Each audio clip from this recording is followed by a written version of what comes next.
Hello there. This is Rom Wills coming back at you with yet another podcast. Many men mask their fear of interacting with women.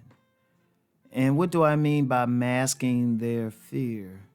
Understand something. A lot of men, really, the problems they have with women is not that women don't want them, because they probably have some women that are checking them out. Because I've seen that even with some dudes who people would call incels. I remember working with a guy that most people would call an incel, and there was a young lady on the job saying, damn, I want to get with him. But he still had issues.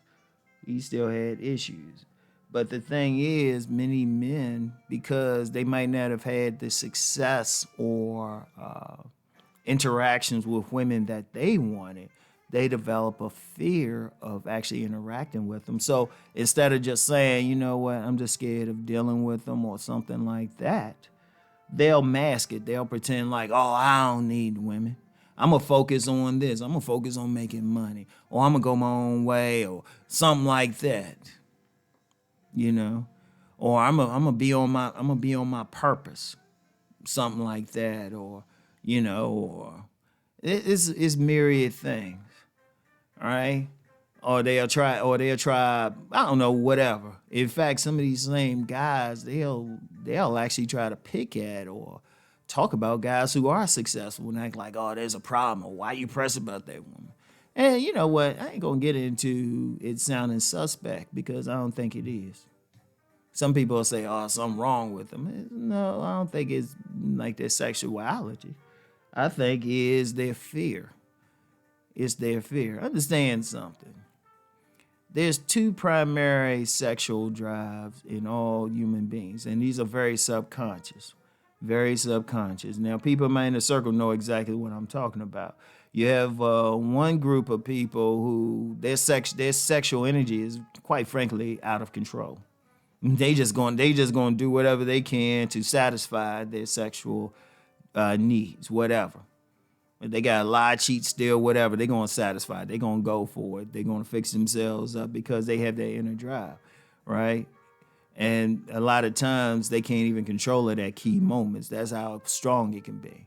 But then you have another group, they might, they kind of repress their sexual energy. They'll repress it, and it's for myriad reasons. I talked about this last week when I talked about sexual self-esteem. So you got many men, they'll mask that fear. They don't face it, they'll mask it. And they'll say, oh, it's something else. Or it's like, I don't want to deal with the women. Nah, I just, just want to spend some time with the guys and everything.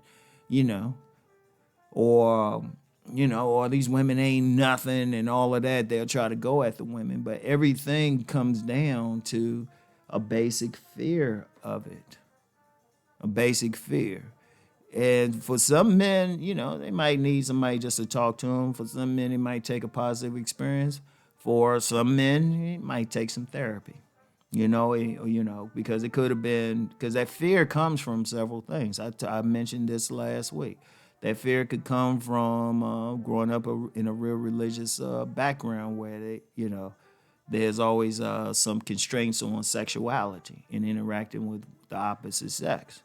They could have had a negative sexual experience, and that experience unfortunately could have been like some molestation or something. Seriously. Or it could be in whatever, or they could have tried to interact with women but just been severely rejected as a youngster. Like, people are familiar when I'm always talking about the imprint, the womb imprint, how women get imprinted. And for anybody who doubts the womb imprint, look up either the term love map or sexual imprinting. Psychologists are very aware of all of this. So that's the women, but see, men get imprinted as well. And many men got a negative imprint, but see, our imprint don't consist of the first 3 women we sleep with. It consists of first whether or not the alpha females in our environment have either rejected us or accepted us. And for a man, the alpha female ain't some female that's acting like a man. The alpha female is the most feminine and physically attractive woman in our environment. That's why a lot of guys are very concerned about beautiful women. Like, let's be real, there's plenty of women out here. There are more women than men in most places. There are more women than men. But how many women are very attractive? If you look at what most men are talking about, they're talking about very attractive women. Or any issues. They focus on very attractive women, but that goes back to our imprint. See, when we hit puberty, we want the most attractive women in our environment. And see, our imprint we don't have a womb to be imprinted. Our imprint is mainly in our head, particularly with our amygdala, because that's the fight or flight response in us. And so when a man is rejected by a very beautiful woman when he's young, that creates a fear mechanism. He might feel like these women will reject him.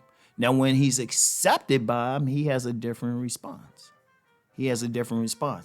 That is part of the imprint. And then the second part is whoever he actually physically sleeps with first. That's the male imprint. And a lot of men have a negative imprint, because a lot of men, when they're young, especially when you're a teenager, a man hasn't filled out yet. Men really don't reach their peak until starting after the age of 30. Let me say that again. We don't reach it. We haven't filled out yet. Our bodies haven't fully developed yet. We might not have reached our height yet, Shoot. I mean, we haven't reached those things that will strongly attract a woman. So you get some women who are cruel. And women got to take responsibility for this, but they cruel, especially young women, very cruel to a guy. So that can create something within a man, a negative imprint that affects him the rest of his life. And that's just something. But, instead of a man directly dealing with that fear, he'll mask it. He'll act like it's something else. Because nobody really wants to say, yeah, I've been rejected. And unfortunately, even though psychologists are familiar with sexual imprinting, there's not enough public talk about how the sexual imprinting affects men. There's a tendency to focus more on how it affects women, but not the men. So, but many men, they'll mask it. They'll say, oh, it's something else, and try to hide, put on that macho exterior to say, oh, yeah, I don't care about those bitches. All of that, all right? But it doesn't help the man in the long run, because then he's not dealing with it. Now, people who follow me, especially on my Deep Thought channel, know I talk about mask a lot. It's very important to deal with that fear, to face that fear, because a man's imprint can actually be repaired better than a woman's imprint. Let me say that again. A man's imprint can be repaired better than a woman's. Any issues he have is actually easier for him to repair it than it is for a woman. But too many men mask that fear instead of dealing with it. So that's an important thing. Many men have to deal with their real issue with the women and deal with that fear of interacting with them. I want y'all to think on this, okay? Anyway, y'all have a good day now. Peace and blessings.